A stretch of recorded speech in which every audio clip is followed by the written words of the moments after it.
So what we got going on today, this is going to be a good one. With the 1984 all-wheel drive turbo El Camino, I am waiting on some parts, so I thought this would be a perfect time to get the wide body Mustang over here, start to go through it, start to discuss with you some plans. And also I found out that that Mustang, our Mustang, was featured in a magazine in the early 90s, and I have that exact copy. Also, I wanted to let you know that I've been processing all of the orders for the shop truck, so you will see that very soon. And then next week I will be posting a master list for you to see what number you have and the entry and everything. And then shortly thereafter we will be going live for a winner to be selected. Make sure you keep up with me on social media. On IG I will be posting more announcements on the story, and give me a follow over there as well. So let's go ahead and get started. And now you're watching the Christmas present from your baby mama to her new man purchased from your child support payment channel of YouTube.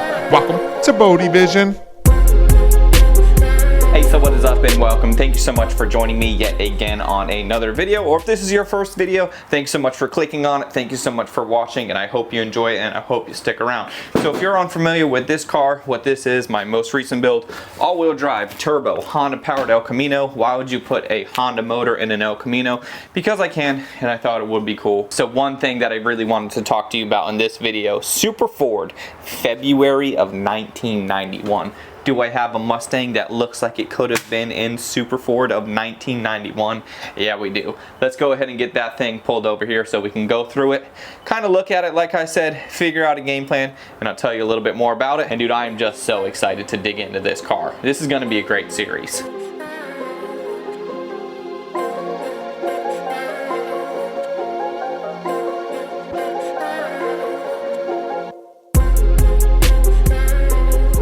Alright guys, so really quickly I want to take a moment to thank the sponsor of today's video, LiteMe. More specifically, the LiteMe Cozy Fit Open Ear Headphones. Let's go ahead and open these things up so that way I can tell you about them. So these open ear headphones right here, they are 6.7 grams, providing an exceptionally lightweight wearing experience. Woo. These headphones provide clear quality for music, podcasts, or for whatever else you're into listening to.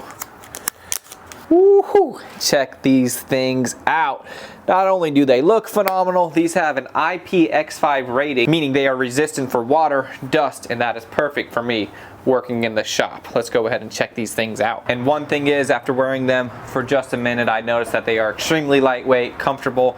I'm not worried about them falling off. I can get underneath the car, I can look around. I know that they are going to be solid on my ear, looking really good. Another thing that I really like about these guys is the battery life, with a solid 8 hours of use for a single charge and a total battery life of 30 hours with the charging case. If you wanted any more information on these, go ahead and click the link down below to check that out. Also, I have a 10% discount code for you. The code is just BodyVision. Also, I have an Amazon exclusive discount look down there for a 20% discount. So go ahead and check that stuff out if you guys want to get your music, podcasts, and everything else right while you're working in the shop, working around, working out in general, or just wanting to listen to something.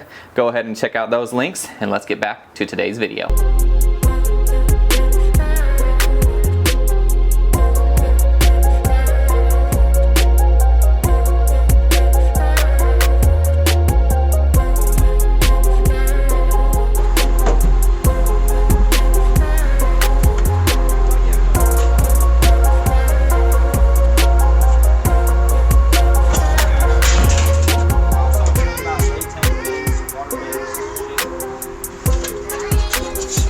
So with this wide body beauty back there, I'm starting to get more of an understanding of what exactly is going on with it just by messing with it for just a second. So when I picked up this car, I thought to myself, dude, there's gotta be fiberglass in here, but apparently this was a metal kit built in the late 80s, early 90s. And as I look over here in the kind of corner, well, let me show you. So you can see back here, I had to pull this out to get the bumper. Let me pull up the brightness.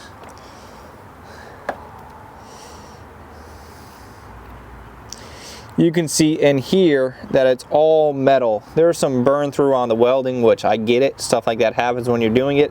When I'm welding stuff in cars, it happens to me as well. So I'm not mad at that whatsoever. But this over here, That is all metal, and that is the wide section of the vehicle. So based on that, what I'm thinking that they did, or what I can tell they did, they either had another Mustang or they just grafted the side of this one, cut all the way along this edge, top to bottom, pulled it out just a little bit, and then built this area in to match. So it's literally the body widened. The only thing that's not stock, even though it looks like it's all not stock, is this little extended area.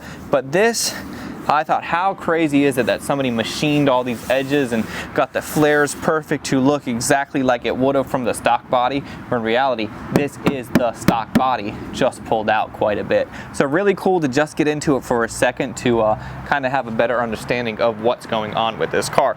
The reason why I had to pull off the bumper is because I need to get this thing up in the air, because the drive shaft right now is just ding, ding, ding, as I'm wanting to push it. Do you ever listen to anybody describe something happening as a noise that it's making? That's what I just did. So let's get this thing up now that the bumper's off. Let's pull the drive shaft so that way it's a little bit easier for me to move this thing around. And also, one of the springs in the back had fallen out, and I have it with me in the back seat. So we'll get that put on as well. Now that the bumper's off, hopefully I can get it up on some jack stands.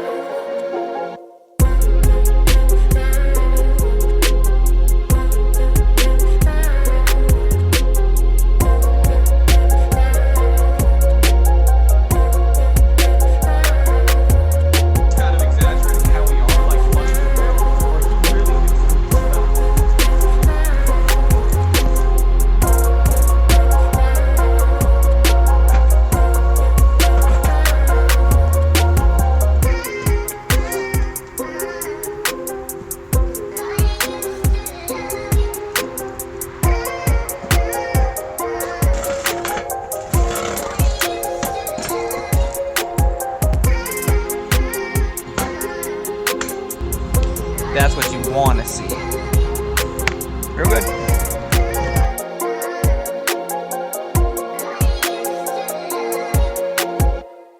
All right, so we got the drive shaft pulled out. We also put that spring back in, so hopefully it should be a little bit easier to push this thing around. Now, the drive shaft was the biggest issue. So if you watched my last video, I went over to the turkey rod run, picked these guys up for a steel 18 by 11, 5 by 114, or 5 by 4.5, whatever you want to do.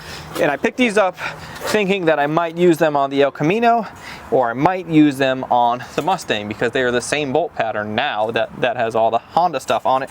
So I wanted to see what these would look like on here. Now I'm a little bit worried that we're going to be too big for one car and too small for the other, and then I'll just sell them, and it is what it is. I got these for steel.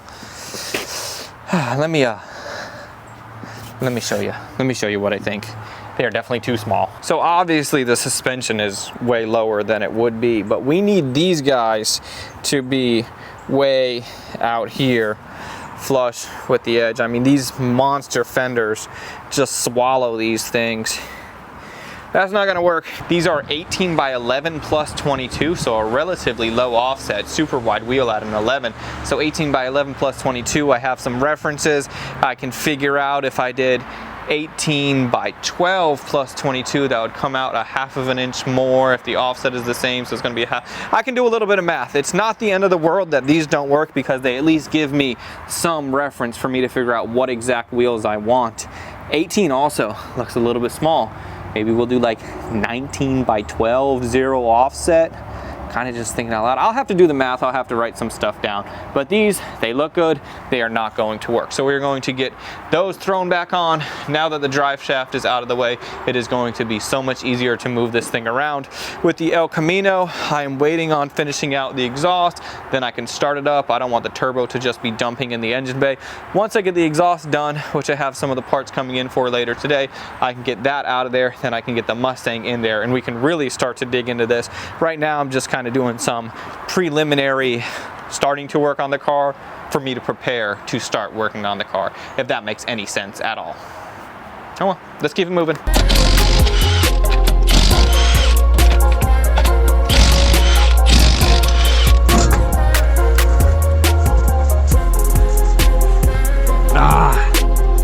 So we got both of the springs not where they're supposed to be.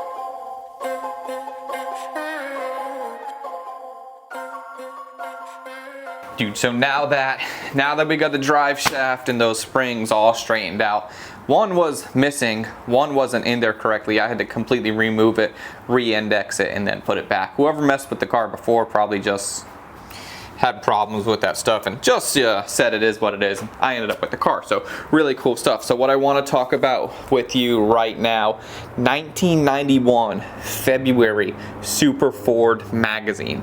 I don't even think they make this magazine anymore, and it's crazy that I was able to find this on eBay.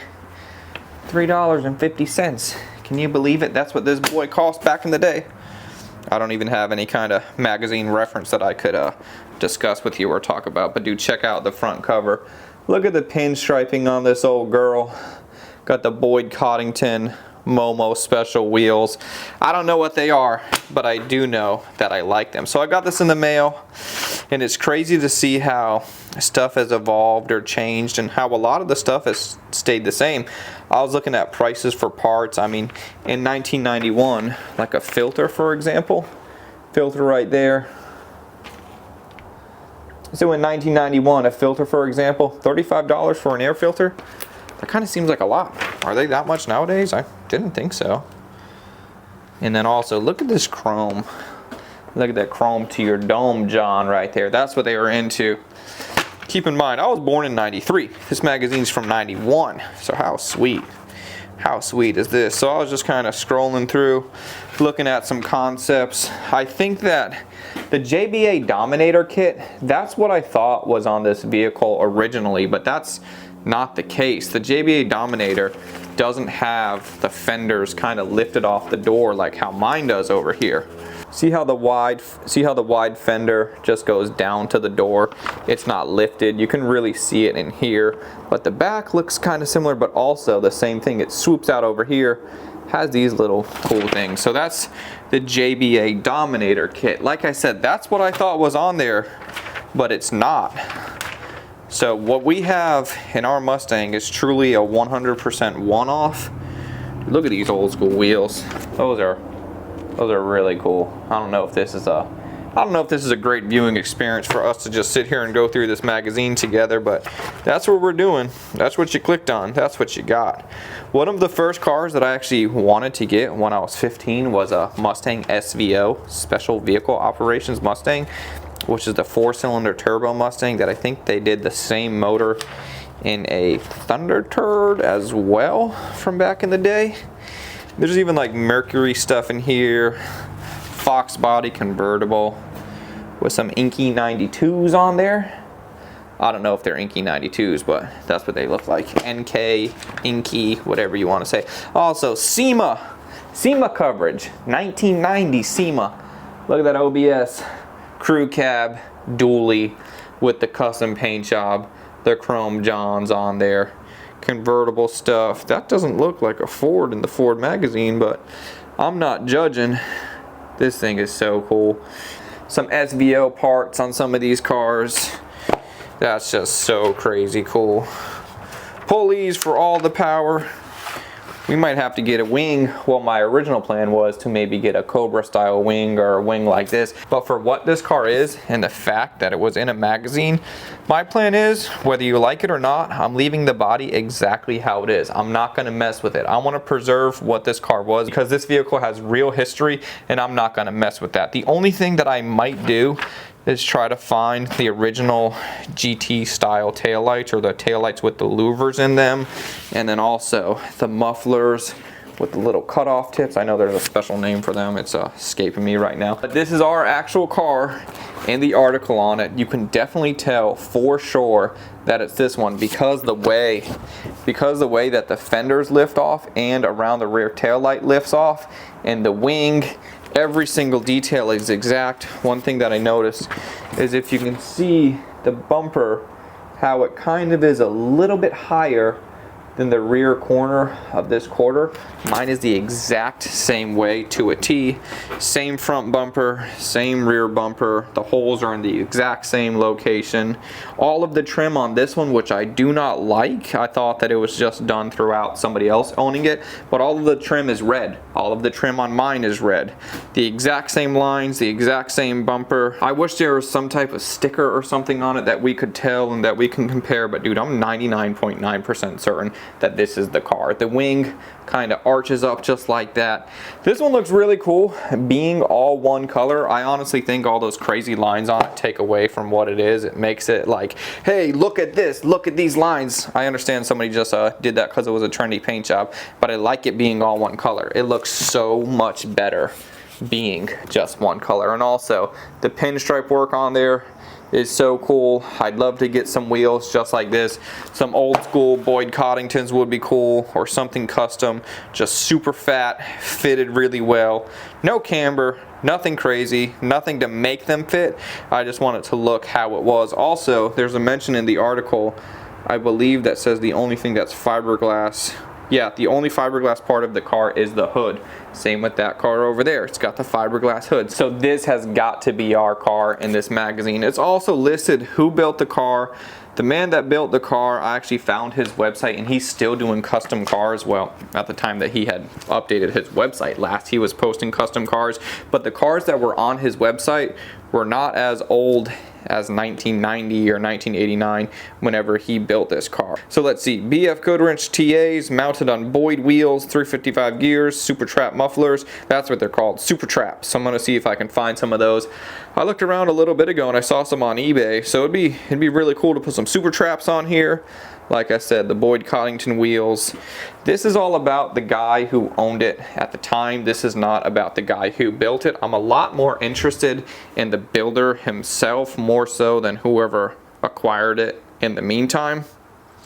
But all I know is we are going to bring this car back to its former glory. I'm curious to see what your thoughts are on me bringing it back to what it was, or pretty much what it was. My original plan was to cut off the wing, but again, I want to preserve the car. This is what I'm going for, and I'm a huge fan of that, because whether you love it or hate it, you cannot deny the fact that it's awesome, how it's a rolling piece of history. And that's the direction that I'm going. And that's just what it's gonna be. So let's go ahead. I'm gonna bring this back in my office for safekeepings. I don't want it to be out in the shop. What I'm gonna do is grab this exhaust over here. And this is the exhaust for the all-wheel drive turbo B-Series El Camino. And the thing is with this exhaust and why it's so unique is because it allows you to still run AC and turbo on this motor, which is very uncommon for guys to do. But I wanted to keep AC in this car, and when I'm saying this car, I'm talking about the El Camino. I wanted to keep AC in there because we have the factory dash with all of the AC controls and everything, so I wanted to preserve that. So this is a really weird exhaust. One thing that I'm going to do, I got to get the drive shaft extended. I don't want to make the full exhaust while the drive shaft isn't there. So I think I'm just going to put a little dump at the end, or maybe off to the side, just so that way we can get it to do something. That way I can get the exhaust on here and I can get this thing going. That's what I want to do at this point. I want to get the exhaust on. I want to just get this car where it can run and drive, so that way we can take it to the dyno and finish this thing out. So I think that's my next step here. I got to do a little bit of stainless TIG work, get that thrown on the car, and then we'll see where else this video goes.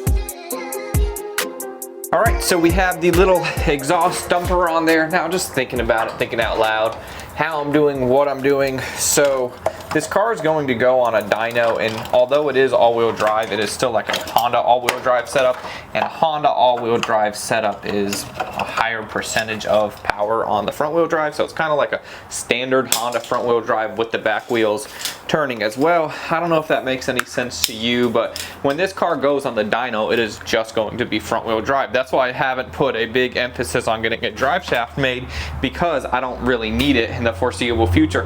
Once it's dynoed, we will then put it to all-wheel drive, and that's how I know some guys have done it before in the past. My tuner that I worked with that's done a few cars for me, he tuned the LS swapped Honda Accord for me, the V8 LS.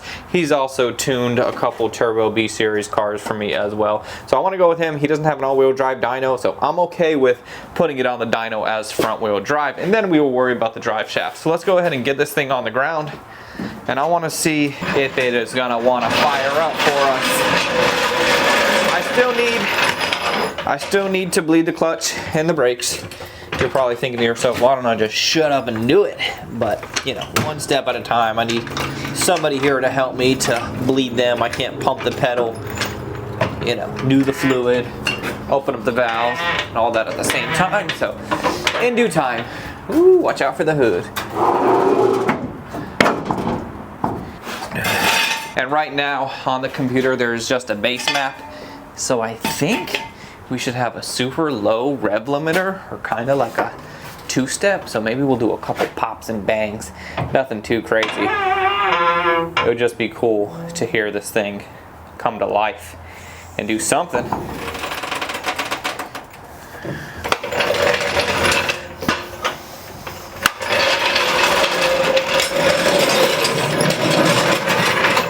Also, another thing that I think is funny about this car is when it's out in the wild making turbo Honda noises, no one's gonna think that it's this thing. I don't know if that's a good thing or a bad thing. Okay, my exhaust looks good. Let's see if this thing will fire up. I'm gonna turn the fans on too, because I'm expecting some smoke. We got this thing running super rich just to be safe right now. I might have to stay in here and work the fuel or the gas pedal with my foot, so I might not be able to come around, but let's fire her up and see.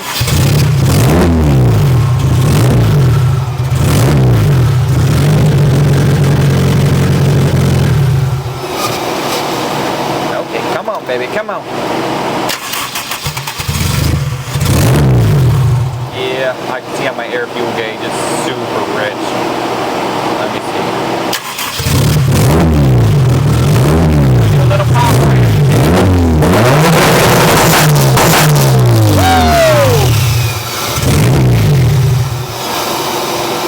That's all she got.